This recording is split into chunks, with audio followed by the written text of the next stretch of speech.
자, 우리 이나무중 3학년 친구들 반갑습니다. 안녕하세요. 다들 잘 지냈죠? 오늘 역사 온라인 클래스 6강 한번 시작해 보도록 하겠습니다. 자, 우리 지난 시간에 5강까지는 이제 프랑스 혁명을 마무리하는 그런 시간을 가져봤는데 6강부터는 그 프랑스 혁명 이후의 상황에 대해서 한번 살펴보도록 하겠습니다. 여러분들 차근차근 따라오면서 느꼈겠지만 세계사라는 것 자체가 굉장히 사건이 많고 또 여러 인물도 등장하고 그러면서 여러분들이 조금 복잡하다고 느낄 수가 있어요. 그래서 잘 따라오지 않으면 어느 순간 언제 이렇게 바뀌었지? 이렇게 생각이 들 수가 있거든요. 그래서 선생님이 이제 이 세계사 공부라는 좀 팁을 알려주면 선생님 설명을 좀 듣고 학습지 자체가 요약 정리가 되어 있기 때문에 그 요약 정리를 이해가 안 간다 싶으면 교과서를 꼭 한번 읽어보세요. 교과서는 좀 이야기 형식으로 이렇게 여러분들이 앞뒤 상황에 대해서 좀 이해할 수 있는 부분들이 좀 잘 정리가 되어 있기 때문에 여러분들이 거기서 여러분들 잘 흐름을 좀 잘 이해하시면서 수업을 들으면 좋을 것 같습니다. 자, 그러면 오늘 본격적으로 6번째 6강 한번 시작을 할게요. 일단 여러분들이 지난 시간에 우리가 프랑스 혁명의 흐름을 쭉 배웠기 때문에 그건 다 기억을 한다라고 생각을 하고 따로 복습은 하지 않겠습니다. 여러분 프린트 잘 확인하시고요. 여러분들이 갖고 있는 프린트는 31페이지 프린트입니다. 거기에 두 번째 빈체제의 등장이라는 부분부터 한번 보도록 하겠습니다.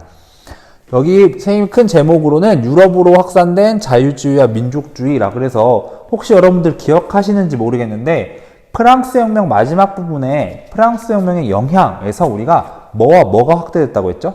그쵸? 자유주의와 민족주의가 확대됐다라고 얘기했습니다. 그러면 그 자유주의와 민족주의가 어떻게 다른 나라에 영향을 미쳤는지 그 부분에 대해서 오늘 공부를 할 거예요. 자, 그러면 선생님이 지금 이 칠판에 크게 세 시기로 구분을 해놨습니다. 여러분들이 오늘 공부할 거는 자, 혁명기를 거쳐서 이 혁명기의 흐름에 대해서 반대, 이 혁명의 흐름을 거부하는 반혁명기를 거쳐서 이 반혁명기를 다시 반대하는 다시 혁명의 흐름으로 가는 그 시기, 이 세 시기로 구분을 해서 오늘 살펴볼 거예요. 따라서 여러분들은 선생님이 이렇게 임의적으로 시기를 구분해 놨기 때문에 각 시기별 특성들을 잘 이해하고 수업을 들으면 좋을 것 같습니다. 자, 그럼 본격적으로 수업 시작해 보도록 하겠습니다. 먼저 혁명기는 우리가 이미 했던 시기라서 선생님이 간단하게 적어놨어요. 우리가 프랑스 혁명으로 인해서 자, 뭐가 확산되게 됐다? 하나는 자유주의, 또 하나는 민족주의가 확산되고 있었다. 다시 한번 설명하면 자유주의 같은 경우는 이제 계급의 예속됨이라든지 이런 것들, 봉건제도 이런 것들을 타파하면서 시민의 어떤 자유 그리고 계몽주의로부터 형성된 그런 이성. 그러니까 우리도 우리의 자유에 따라서 혁명을 일으키고 그 자유스러움을 얻을 수 있다라고 생각을 했기 때문에 그 자유주의가 퍼지기 시작을 합니다. 그래서 어떤 국민 주권이라든지 이런 부분들에 대해서 자각하게 되는 그런 시기라고 얘기를 했습니다. 그 다음에 민족주의 같은 경우는 이제 그 유럽 전체가 우리 국가를 위해서 싸우거나 우리 국가를 유지하기 위해서 어떤 민족 정신이 나타나기 시작을 해요. 그래서 어떤 이런 민족의 흐름도 하나도 형성이 되기 시작을 하고 있었다. 그래서 이 두 가지 큰 흐름으로 프랑스 혁명 이후의 유럽 상황을 우리가 살펴볼 수 있습니다. 자, 그런데 이제 여기서 좀 고민을 해봐야 될 게 나폴레옹이 프랑스 혁명의 정신을 계승해서 황제 자리에 오른 다음에 프랑스 혁명의 계승 정신을 전파시키기 위해서 유럽을 정복하기 시작을 했죠. 그런 정복 와중에 각 나라의 프랑스 혁명의 계승 정신이 전파되기 시작을 했어요. 그래서 그 유럽 다른 나라에 있던 군주들은 이 프랑스 혁명의 정신을 거부하고 프랑스 혁명이 발생을 하면 군주가 내려와서 이런 시민들에 의해서 국가가 운영되는 그런 형태로 진행이 되어야 되다 보니까 당연히 그 유럽 군주들은 그렇죠. 이런 혁명의 흐름에 대해서 반대하기 시작을 하겠죠. 그런데 마침 나폴레옹이 이제 워털루 전투라든지 이런 전투에 패배를 하고 프랑스 혁명의 흐름이 한풀 꺾이자 당시 오스트리아의 재상이었던 메테르니히에 의해서 빈회의라는 회의가 개최가 됩니다. 그래서 오스트리아 같은 경우는 어떤 나라였어? 프랑스하고 계속 전쟁을 펼쳤던 그런 나라죠. 즉 프랑스의 저 혁명의 흐름을 그렇죠, 꺾고 싶어 했던 나라 중 하나였습니다. 그 나라 중 하나였던 오스트리아에서 그 오스트리아의 재상이었던 메테르니히 주도로 빈에서 회의를 개최하게 되는데요. 이 빈회의라는 것 자체가 그러니까 어떤 성격이겠어? 여기도 적어놨지만 반혁명, 그렇지, 혁명에 반대하는, 나는 혁명의 흐름을 따르지 않을 거야 하는 그런 흐름의 시기라고 보면 되겠습니다. 그래서 우리는 그걸 빈회의라고 하고요. 이 회의에서 이끌어가는 정책대로 유럽이 흘러가는 그 시기를 우리는 빈체제 시기라고 합니다. 그래서 빈회의의 주도는 누구였다고요? 그렇죠, 오스트리아 재상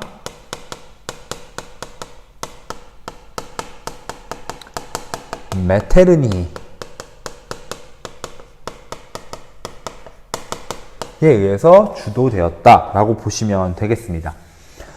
자, 그럼 빈회의의 목적은 방금 얘기했듯이 어떤 목적을 갖고 있었다고 했죠? 그쵸? 프랑스 혁명에 대해서 반대하는 거니까 그치, 프랑스 혁명 이전의 시기로 돌아가자라고 이야기를 하는 거였어요. 그래서 유럽의 질서를 프랑스 혁명 이전으로 돌아갑시다. 다시 말해서 무슨 시기? 그치, 군주권이 강하고 절대 왕정의 그런 어떤 군주 주도하에 있는 그런 국가로 돌아가자라고 주장했던 게 빈회의의 내용이었습니다. 자, 결과는 어떻게 됐냐? 결과는 결국에는 빈회의에 의해서 빈체제가 성립이 돼요. 빈체제가 성립이 됩니다. 빈체제라는 거는 무슨 말이겠어? 이때 이 프랑스 혁명 이전의 시기로 돌아가자라고 합의를 받겠죠. 유럽의 여러 나라들이. 그런데 유럽의 강대국 4개의 국가가 합의를 합니다. 그래서 이 빈체제는 4국에 의해서 동맹을 맺고 이 4국 동맹이 서로서로 어떤 빈체제에 대한 합의하에 의해서 운영이 되기 시작합니다. 이 4국에 해당하는 나라가 러시아, 프랑스하고 전투 펼쳤던 나라죠. 그때 그 대륙봉 세력을 어기고 이제 나폴레옹의 어떤 상승세를 꺾었던 그런 나라 중에 하나인 러시아, 그다음에 오스트리아, 당연히 오스트리아 재상이었던 메테르니 주도로 했으니까 오스트리아 포함되겠죠. 그 다음에 프로이센, 그 다음에 영국, 이렇게 4나라가 주도를 해서 빈체제를 성립을 시킵니다. 그 다음에 이 빈체제에 의해서 결국 무슨 흐름을 끊어버리는 거야? 자유주의의 흐름, 민족주의의 흐름이 끊겨버리게 되는 거죠. 왜냐하면 프랑스 혁명으로 각 여러 유럽 그 시민들, 소시민들, 그리고 약소국들이 이런 자유주의와 민족주의 흐름 속에서, 그쵸, 독립을 외치거나 혁명을 외치는 그런 시기였어. 그런데 이 강대국 4나라가 이제부터는 자유주의와 민족주의를 외치면 안 돼. 우리는 프랑스 혁명 이전에 그런 군주권이 강했던 그 예전의 시기로 돌아갈 거니까 자유주의와 민족주의를 외치는 애들은 다 탄압할 거야 라고 하면서 딱 흐름을 끊어버립니다. 이 시기를 우리는 반혁명기의 시기, 빈체제 시기라고 이야기를 하고 있습니다. 그래서 이 흐름을 좀 여러분들이 잘 기억을 하고 계셔야 돼요. 그런데 사실 이전의 것으로 돌아가는 거는 이 강대국에 의해서 어떻게든 움직임을 끌어갈 수 있어. 하지만 이미 혁명의 그런 세력들, 혁명의 흐름이 꿈틀대고 있는 이 유럽을 이들도 막을 수는 없었어요. 그래서 곳곳에서 이런 자유주의와 민족주의의 어떤 흐름이 나타나기 시작합니다. 자, 거기에 대해서 우리가 또 공부를 한번 살펴보도록 할게요. 먼저 이 빈체제의 흐름 속에서 반빈체제, 즉 다시 이 빈체제, 예전으로 돌아가는 것에 대해서 반대하는 시기가 나오기 시작을 합니다. 자, 대표적으로요, 우리가 2나라를 일단 살펴볼 건데, 첫 번째는 영국이에요. 영국 같은 경우는 좀 유럽에서 조금 다른 흐름을 가지고 있었어요. 여러분들 기억할 거예요. 영국 같은 경우는 먼저, 그쵸, 혁명이 가장 먼저 발생을 하면서 정치적인 안정이 먼저 발생을 했다. 이미 겪을 걸 다 겪었던 나라야. 그래서 프랑스 혁명이 발생했을 때는 이미 정치적으로 안정돼 있던 나라였고, 산업혁명이 먼저 발생하면서 경제적으로도 쭉 성장을 하면서 그 프랑스마저도 꺾지 못했던 나라가 영국이었어요. 그런데 그 영국에서도 아까도 말했지만 정치적인 안정이 먼저 발생했기 때문에 이런 혁명의 흐름도 다른 나라처럼 과격하거나 어떤 무슨 막 폭동이나 이런 것에 의해서 발생한 것이 아니라 이런 영국의 의회, 그 귀족 이런 사람들에 의해서 개혁의 형태로 발생을 해요. 그래서 영국 같은 경우는 먼저 자유주의의 흐름을 받아서 누구 주도로 한다고? 이런 것들의 흐름을 아까도 말했지만 의회 주도로 진행이 됩니다. 그래서 의회의 주도로 운영이 돼요. 의회 주도. 그래서 의회에서 개혁하고 정책적으로 이런 개혁을 실시하려고 노력을 합니다. 그런데 아무리 의회 주도라고 하지만 의회의 대부분을 차지하고 있던 사람들은 어떤 계층이었을까요? 그치, 계급상으로는 항상 상위 계층, 대부분 귀족들이 의회를 많이 차지하고 있을 거잖아. 그래서 정작 개혁 자체가 엄청나게 급진적인 개혁이 아니라 어떤 식의 흐름이었냐면 점진적인 개혁이었어요. 그래서 점진적인 개혁이 실시되고 있었다. 그러다 보니 이 시민들이 욕구를 못 채워주는 거야. 시민들은 좀 더 급진적이고 자기들이 직접적으로 정치에 참여하고 싶은 욕구가 커지기 때문에 그런 식의 개혁을 해줬으면 좋겠는데 의회 주도로 점진적으로 개혁하다 보니까 이런 것들이 잘 이루어지지 않았던 거죠. 자, 시민들이 가장 원했던 개혁 중 하나가 바로 참정권을 얻는 거였습니다. 참정권이라는 것이 뭐냐? 정치에 참여할 수 있는 권리, 정치에 참여할 수 있는 권리를 참정권이라고 하죠.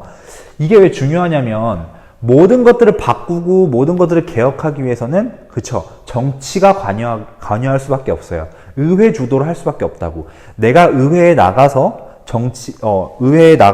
이런 정책적으로 뭔가 바꾸고 싶으면 내가 정치에 참여할 수 있는 권리가 일단 우선적으로 있어야 돼. 우리도 누구나 나이가 어느 정도 되고 여러분들도 이제 나이가 돼서 20살이 넘고 어느 정도 이제 권리가 생기면 여러분들 정치에 참여할 수 있는 권리를 받잖아요. 우리는 먼저 투표권으로 받고 그 다음에 나이가 어느 정도 차면 정치가가 될 수 있는 누구나 꼭 무슨 정치 외교학과를 나와야 국회의원이 되고 또 무슨 대통령이 되고 이게 아니잖아요. 어쨌든 법상으로는 모두가 다 그런 정치에 참여할 수 있는 권리를 우리는 갖고 있어. 근데 당시에는 특정 계급에 의해서 참정권을 가지고 있다 보니까 시민들이 참정권을 갖고 싶은 욕구가 컸어요. 사실 프랑스 혁명도 마찬가지지. 제3신분이 참정권이 없는 상태에서 맨날 세금만 내다 보니까 터진 거 아니야. 그들에게 참정권을 줬으면 프랑스 혁명이 발생하지 않았을 수도 있어요. 영국 같은 경우도 참정권에 대한 논의가 굉장히 많았기 때문에 우리가 이제 이후에 영국의 참정권이 어떻게 바뀌었는지에 대해도 흐름을 살펴볼 겁니다. 자, 그 전에 먼저 프랑스는 과연 어떤 식으로 이런 반빈체제 시기를 겪었는지를 한번 보도록 하겠습니다.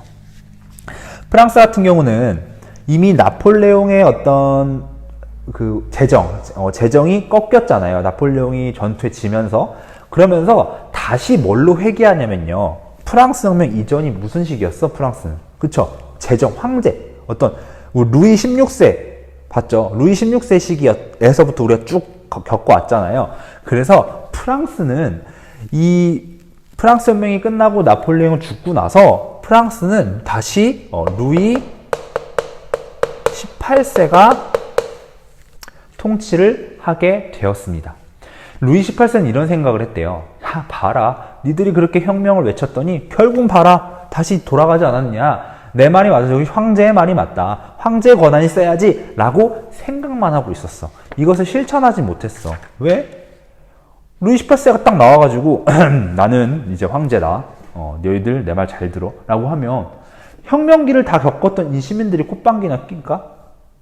그쵸. 비웃음 치겠죠. 코웃음 치겠지. 그래서 루이 18세 같은 경우는 그냥 마음속으로 황제 권한이 좀 세게 바꿔야 되는데 라는 생각만 갖고 제대로 실천하지 못했어. 그런데 이 루이 18세 이후에 등장했던 샤를 10세는 그것을 실천합니다. 샤를 10세는 강압적인 전제 정치를 실시를 해요. 그래서 우리가 이제 이 샤를 10세의 정치에 대해서 반대하는 그 혁명을 우리는 7월 혁명이라고 하는데 결국 이 7월 혁명의 원인은 샤를 10세의 전제 정치. 자, 이것이 7월 혁명의 하나의 원인이 됩니다. 자, 그럼 이 7월 혁명은 방금 말했듯이 샤를 10세가 다시 왕정으로 복구하면서 강한 황제권을 행사하면서 이 시민들의 저항을 얻었기 때문에 발생한 혁명이었어요. 7월 혁명은. 자, 그럼 이 7월 혁명은 어떤 식으로 발생을 했냐? 이 샤를 10세가 너무 강압적으로 막 하는 거야. 대표적으로 언론 탄압. 막 무슨 왕에 대한 비판적인 언론을 내세우면 신문이나 이런 것들 다 폐간시켜버리고 강압적으로 통치를 하니까 당시 이제 의회를 뽑는 또 선거가 있을 거 아니에요? 거기서 이제 시민들이 안 되겠다. 야, 샤를 10세 저거 우리 프랑스 혁명의 어떤 정신을 계승하지 못하는데 하면서 되게 이제 의회에 있는 의원들을 이제 샤를 10세의 말을 듣지 않는 사람들, 그러니까 좀 더 이제 이런 왕정을 지지하지 않는 사람들을 뽑아버린 거야, 의원들을. 그러니까 샤를 10세가 어땠겠어? 계속 욕 같다. 샤를 10세 막 이러니까 뭐라고 했어? 어떻게 했겠어? 당연히 되게 짜증났겠지. 아니, 내가 황제인데 나를 보필하고 나를 따라야 될 얘네들을 나를 별로 안 좋아하는 애들 다 뽑아놨네? 안 되겠다. 이거 나 거부해버린 거야. 그래서 의원들을 뽑아놨더니 직접 시민들이 뽑은 의원들을 다 거부해버려. 거부해버리고 더 강력하게 통치를 하기 시작을 합니다. 그래서 7월 칙령이란 칙령을 내려요. 이거는 여러분들이 그냥 흘려 들으세요, 이야기로. 그래서 칙령을 딱 발표해버려. 그러면서 막 오히려 귀족들에게 더 권한을 부여하고 자기 사람들로 다 의원들을 심어놓고 이러다 보니까 이 사람들이 당연히 열이 받겠죠. 아니 우리 프랑스는 이 혁명, 이 유럽을 뒤흔드는 이 혁명을 이끌어온 나라였는데 지금 샤를 10세로 인해서 다시 예전으로 복귀할 것 같은 느낌이 들잖아요. 그래서 이 샤를 10세를 끌어내립니다. 그게 7월 혁명이에요. 그 다음에 누구를 앉히냐면 루이 필립이라는 허수아비 왕을 앉힙니다. 루이 필립을 추대를 하게 됩니다. 사실 이제 원래는 7월 혁명 이후에 샤를 10세를 처단을 하고 바로 공화정으로 넘어가려고 했습니다. 그런데 또 저번에도 우리가 프랑스 혁명 흐름에서 봤지. 또 급격하게 공화정으로 넘어가기 전에 한 단계, 그치, 입헌군주제. 입헌군주제의 단계로 한번 거쳐가려고 루이 필립이라는 허수아비 황제를 추대를 시킨 다음에 의회에 의해서 헌법에 의해서 통치하는 시기로 다시 돌아가게 됩니다. 자, 그러다 보니까 결과가 뭐였어? 그치. 다시 입헌군주제로 가게 된 거예요. 자, 그래서 여러분 프린트 보시면 결과에는 입헌군주제 성립이라고 되어 있습니다. 자, 그럼 영향은 어떻게 됐나? 영향은요, 지금 프랑스가 다시 봐봐. 혁명기를 거쳐서 빈체제라는 위기를 맞이했어. 근데 그 빈체제라는 위기를 극복을 하고 다시 왕을 끌어내리는 모습, 그런 모습을 겪었잖아요. 그러다 보니까 이 자유주의나 민족주의의 영향을 받았던 약소국 조그만 나라들이 자극을 받기 시작하는 거야. 뭐야? 그 프랑스 혁명이 다시 꿈틀거리네? 야, 우리도 여기서 제지한다고, 여기서 막는다고 멈춰있을 게 아니라 다시 우리가 한번 시도해보자 라고 하면서 당시에 벨기에라든지 폴란드 이런 국가에서 다시 자유주의의 흐름이, 그 다음 민족주의의 흐름이 발생하기 시작을 합니다. 그래서 이런 나라들한테 영향을 미쳤다라는 걸 여러분들이 기억하시면 되겠습니다. 자, 그래서 7월 혁명 이후에 이제 프랑스도 입헌군주제 흐름대로 쭉 가고 있었는데 한 가지 해결되지 않은 문제가 있었습니다. 그게 뭐냐면 입헌군주제로 가면서 루이 필립이 추대되면서 샤를 10세가 끌려 내려왔잖아. 근데 해결되지 않았던 게 뭐였냐면 참정권의 문제였어요. 사실 아까부터 얘기했지만 이 참정권이라는 것 자체가 계속 해결되지 않았기 때문에 이런 혁명의 흐름들이 계속 발생을 하는 거거든요. 그래서 이 7월 혁명 이후에 약 한 18년 정도 뒤였던, 그러니까 7월 혁명이 1830년에 발생을 하는데 2월 혁명은 1848년에 발생을 해요. 그래서 2월 혁명 같은 경우는 이 7월 혁명 때 해결되지 못했던 참정권 문제를 좀 해결해 보려고 했습니다. 그래서 선거권 문제였어. 이게 뭐냐면 당시 선거를 할 수 있는 권한을 누구만 갖고 있었던 거야? 그치, 돈 있는 사람, 소수의 부유한 사람만 선거권을 가지고 있었습니다. 그래서 농민이라든지 노동자들은 선거권이 없는 상태였던 거지. 우리 뭐랑 비슷해? 그치, 예전 프랑스 혁명의 그런 구제도의 모순과 비슷한 상황이 온 거예요. 그래서 이 선거권 문제를 극복하려고 이 선거권 투쟁을 하기 시작을 합니다. 그래서 중소 시민들, 그 다음에 노동자들, 이 사람들이 힘을 합쳐서 선거권 확대 운동을 펼칩니다. 그래서 선거권을 확대해달라, 선거권 주세요 라고 외치게 됩니다.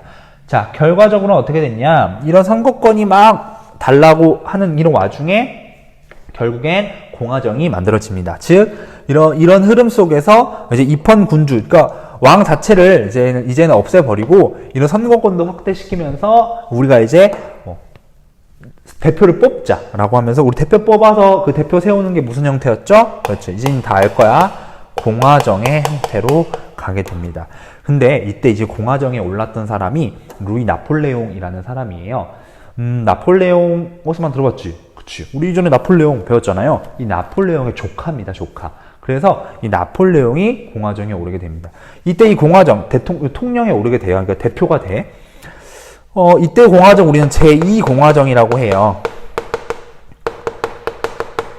선생님 왜 제2공화정이죠? 제1공화정은 언제죠? 여러분들이 맞춰보세요. 제1공화정. 그쵸. 프랑스 혁명 우리 배울 때, 그쵸. 우리 로베스피에르. 그러면서 국민공회 공화정. 그때 배웠죠. 그때 첫 번째 공화정이 됐고, 두 번째 공화정이다 라고 해서 제2공화정이 되겠습니다. 자, 2월 혁명으로 어떤 영향을 미쳤냐? 결국은 전 유럽에 다시 또 혁명의 흐름을 전파합니다.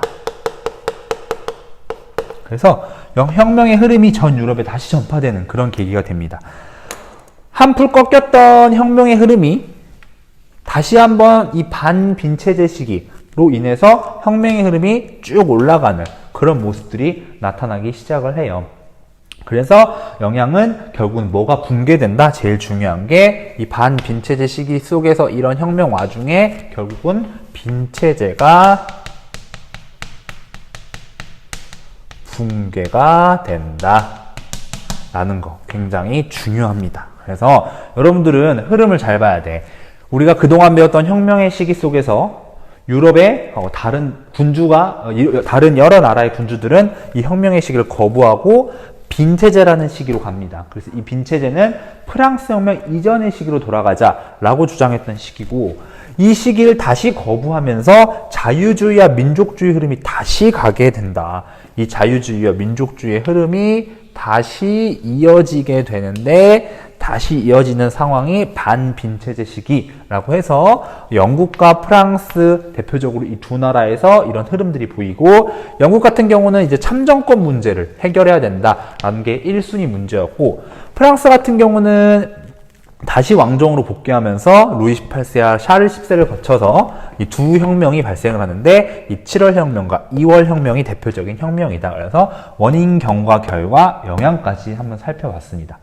자, 이렇게 해서 우리가 빈체제의 등장부터 뒤에 흐름부터까지 살펴봤어요. 아직 끝난 건 아니고, 여러분들 혹시 영화 또는 뮤지컬 레미제라블이라는 또 소설로도 있죠. 빅토르 위고의 레미제라블이라는 작품을 알고 있을 겁니다.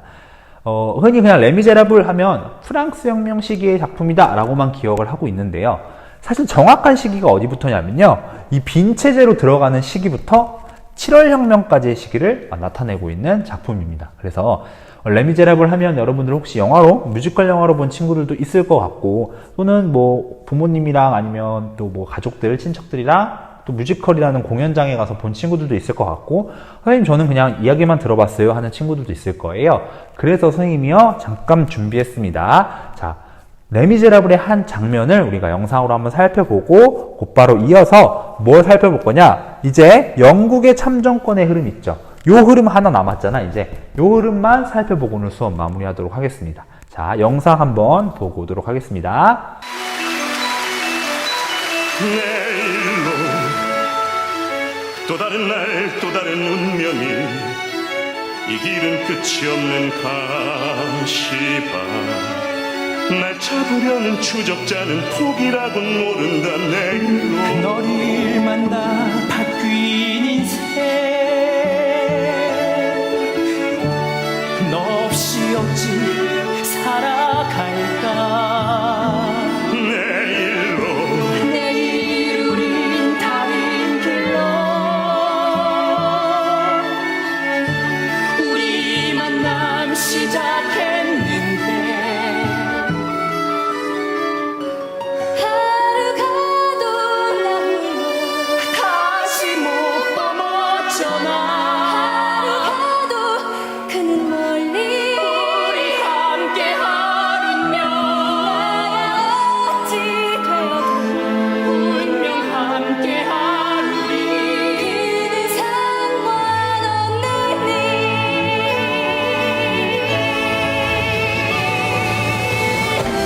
폭풍 와도 내일은 그녀 따라 떠날까. 허리케이트 자유온도 동지길 따를까. 전열 닫혀 나갈 때 가느냐 못 느냐. 나와 함께 싸우자.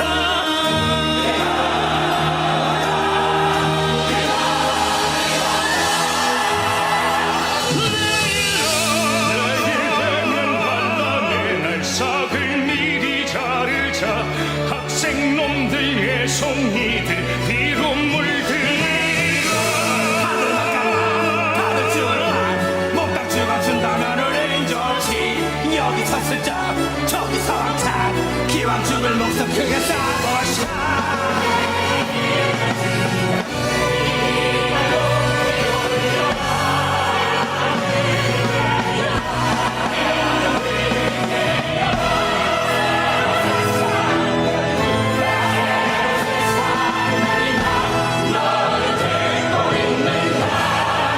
여기 남아 함께 싸운다.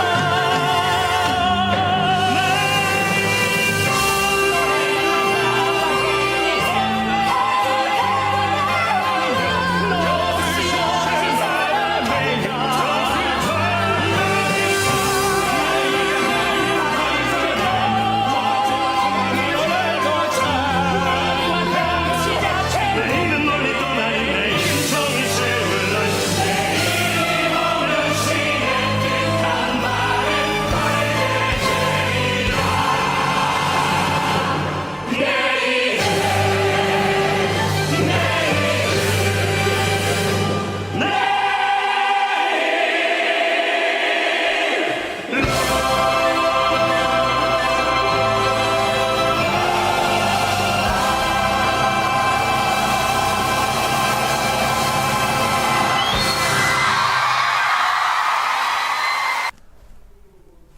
자, 여러분 어때요? 영상 보고 왔으니까 뮤지컬 어때요? 웅장하죠?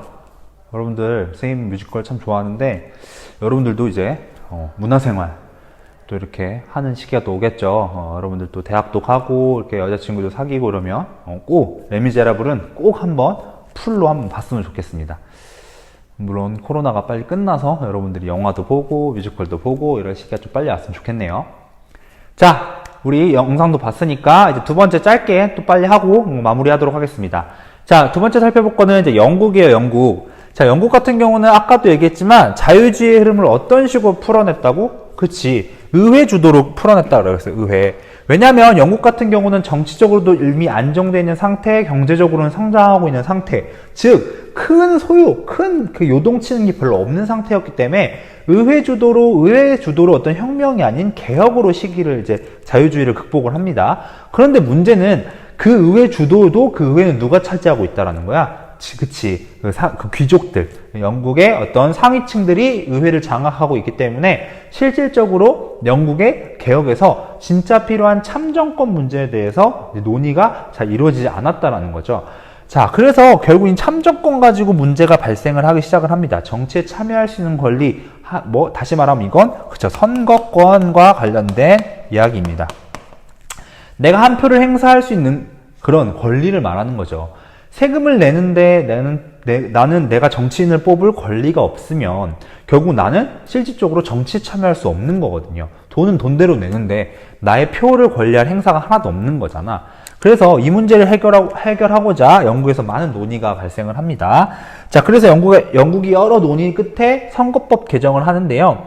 먼저 1차 선거법 개정이라고 해서 여러분들 갖고 있는 프린트 같은 경우는 선생님이 자료 노트에 넣어놨습니다.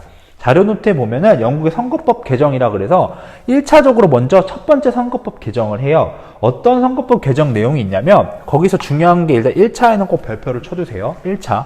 먼저 부패 선거구를 개정을 합니다. 부패 선거구를 폐지를 하게 되는데 이게 뭐냐면 아직도 영국이 예전의 선거구를 가지고 있는 거야. 이걸 예를 들어 볼게요. 영국의 땅덩어리가 이 정도 있다고 보자고. 이거 예전에 이제 영국에 이제 선거구를 이런 식으로 나눠놨어. 그래서 여기가 이제 A, 여기가 B, C, D 이런 식으로 나눠놓고 인구 비례에 의해서 선거권을 줄 거 아니에요. 그래서 여기 A는 인구가 좀 적으니까 여기서는 의원이 2명, B는 인구가 어느 정도 있으니까 의원 3명 뽑자. C 여기는 3명 뽑고 D도 3명 뽑자. 이런 식으로 의원 수를 이렇게 정해놨어. 그런데 시간이 지나면서 우리 이전에 배웠지만 인클로저 운동 이런 것들로 인해서 노동자들이 도시로 많이 이동했다 그랬죠. 그래서 그 안쪽에 인구들이 너무 많아졌어. 그래서 보면 인구 이동이 막 많아진 거야. 그래서 이렇게 선거구를 나눠놨더니 여기 B 지역에 막 노동자들이 엄청 이사를 많이 왔네. C 지역에 있는 노동자들이 다 D로 이사를 갔네. 그래서 인구의 불균형이 발생을 하는 거예요.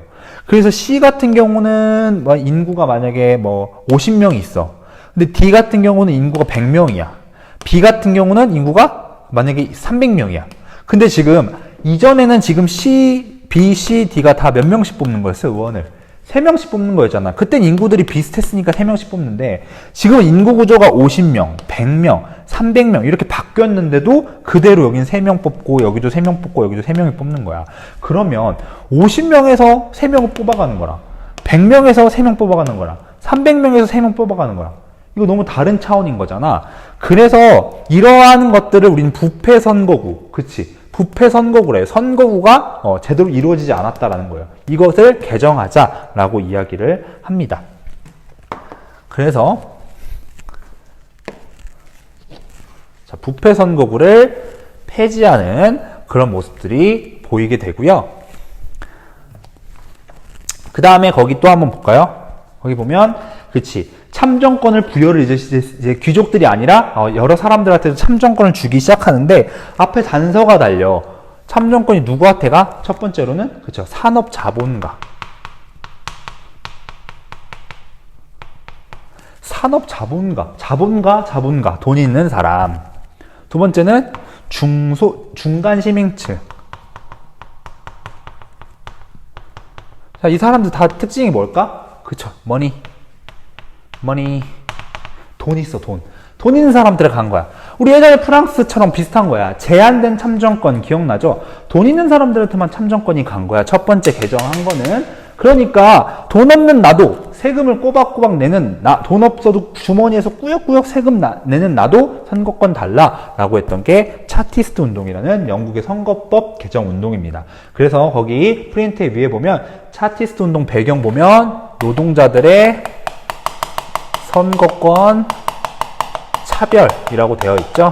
그래서 이 차별에 의해서 차티스트 운동이 발생을 하고요. 이 선거권을 확대해달라라는 요구를 하게 됩니다. 확대 요구. 그래서 나도 선거권 주세요라고 하는 거네요. 그런 형태였고 이제 이 선거권 요구를 이제 인민헌장이라는 헌장을 통해서 여기다가 우리 요구를 담아서 발표를 하게 되는 겁니다. 자, 인민헌장. 자, 인민헌장 한번 살펴볼게요. 자, 인민헌장 한번 띄워보도록 하겠습니다. 자, 인민헌장의 내용이에요. 어떤 내용들이 들어가 있어? 한번 쭉 읽어보면. 그치?